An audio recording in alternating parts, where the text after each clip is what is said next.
Mr. Speaker. Honourable Nathan Mr. Guy. Speaker, Labor's not on the move. I tell you what, Labor's so disappointed with those figures that are out today. They are so depressed about those figures out today because the economy is growing. Those figures out today prove it.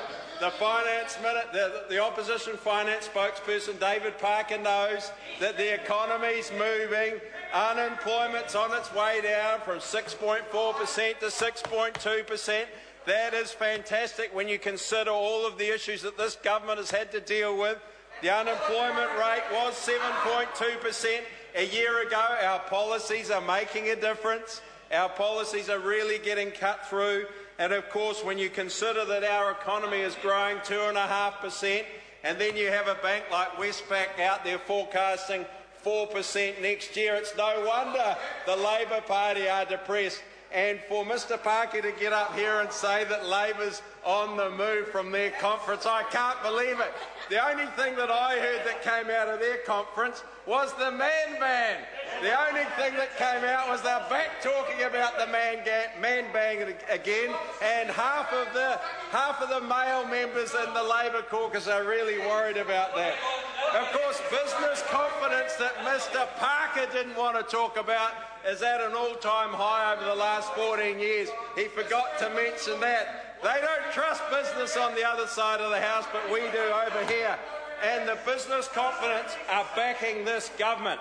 What I want to also address this afternoon is the importance of regional infrastructure investment, the importance of innovation, and how we are going to continue to grow our exports. Importantly, when you think about the opposition, and I thought this summed it up really well, this article recently in the Herald, where you have Russell Norman over here objecting to pretty much everything. In fact, he did. He objected to everything. Trans-Pacific Partnership, Sky City, Ruataniwha, deep sea oil exploration, Denison Mine, Puhoi to Wellsford, the list goes on. Stephen Joyce agreeing with everything and then saying on the monorail that the minister still has to decide on that one. And then you had Mr Cunliffe in the middle where he couldn't decide anything. Weasel words. And Paula Bennett is exactly right. Yeah, nah, we're not really sure. Let's think about the project just up the road from here, Transmission Gully. Labor's not quite sure whether they should back that or not. And then you move up into my neck of the woods, the Kapiti Expressway, where they are opposed to that. How are we going to get the region moving up in Manawatu Wanganui that needs a bit of a kickstart? We're going to need to invest in decent infrastructure. But our opponents over there are against 1,000 jobs to be created in my electorate when the road is built. They're against it. And then you move on to water storage projects. We know the Greens are against it over there. We could tell from their questioning today from Russell Norman.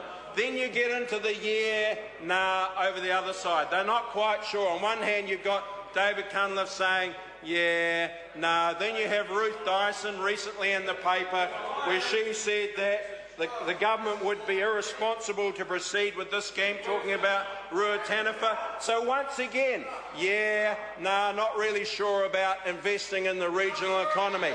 Not sure about the $4 billion of exports that decent water storage irrigation projects would create. And the other thing that's really important is investing in innovation. And we need to invest in innovation. That's why we're investing in the Primary Growth Partnership. Very, very successful innovation projects, 16 projects, $684 million invested by industry, backed by government.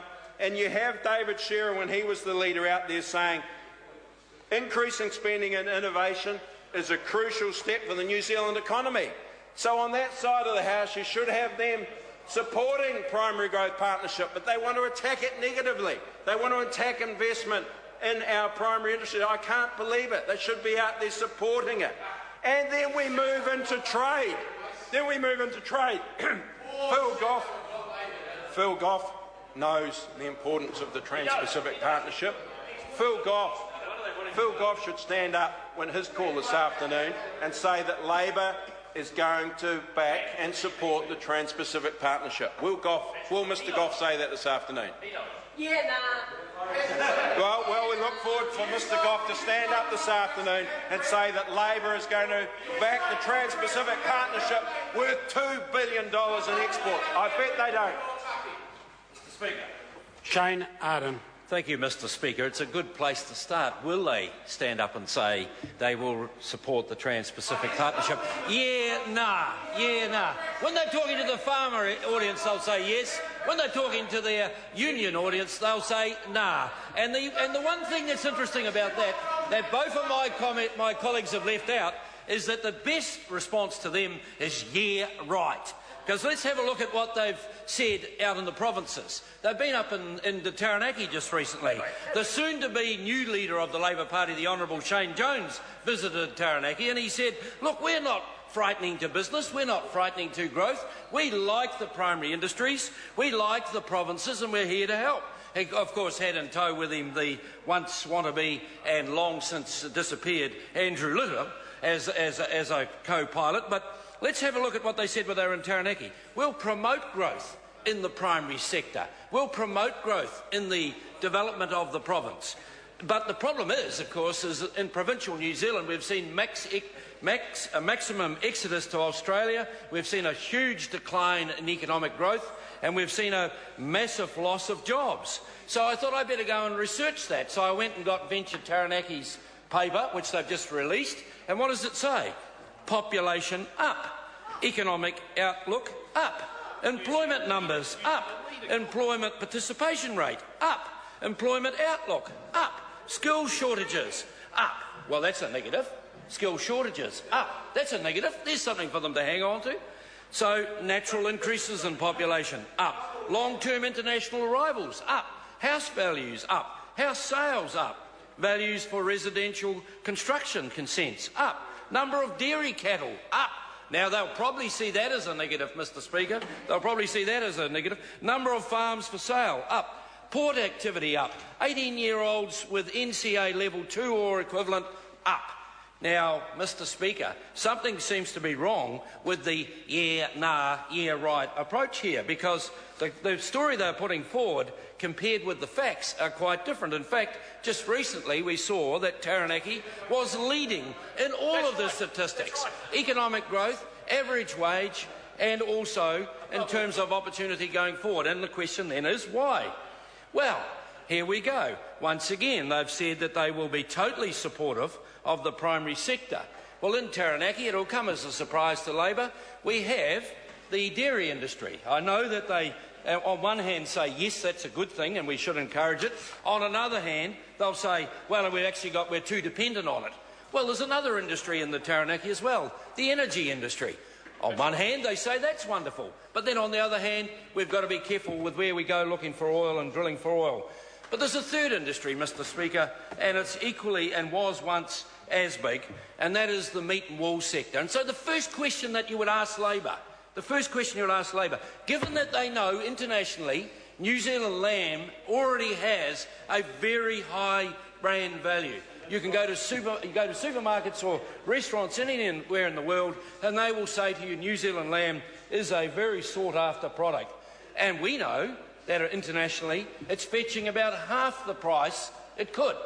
So what's Labor's response to that? What's their policy on that? I look forward to hearing from Labor, because if they're concerned that the dairy industry is too dominant in the economic drivers of New Zealand economy, why not lift some of the others? Why not bring some of the others up to the dairy industry? And I think probably Sir Ralph Norris's response in the recent report with the Fonterra skier sums it up perfectly, when he said New Zealand society is often described as an egalitarian society.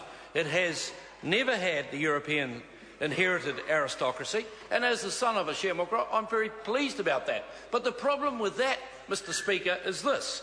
The problem with that is that Labor will not support winners, and it's called the tall poppery syndrome, or the yeah nah syndrome, or, Mr Speaker, if you like, the yeah right syndrome. And economic growth from Labor, I think, is summed up perfectly by saying yeah right. Mr. to speak. Kamwal Singh Bakshi. That's it.